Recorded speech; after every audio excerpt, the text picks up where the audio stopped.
Hi guys, welcome to Language Fusion Online. We want to do Mazita. Yes, today we want to be learning mazita anopiwa kuvanhu. For example, mwana akafirwa nevabereki anonzi nherera. So ndo mazita atoda kunge tichitarisa nhasi. Number 1, mukadzi anozvara vana vakafa anonzi Shushura. Yes. Mwana anofira mudumbu anonzi chii? Funda. Vabereki vakafirwa nevana vose vanonzi chii? Muzvari reivhu. Yes, muzvari reivhu ndivo vabereki vakafirwa nevana vose. Then vahosi chii? Murara mukuru mumusha.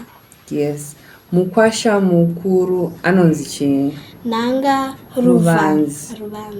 Yes, mukwasha mukuru anonzi nanga ruvanzi.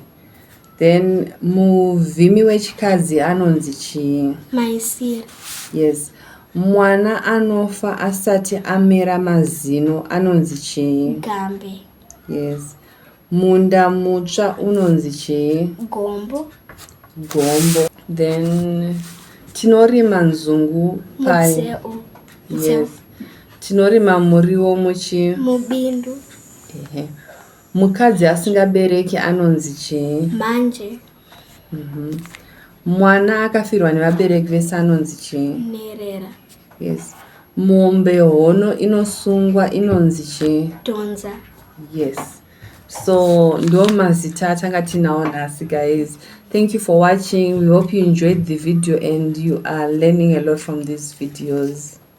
Bye. You forgot to tell them something. Remember to like, subscribe and comment. Yes, please don't forget to like, comment and subscribe to our channel. Bye. Bye.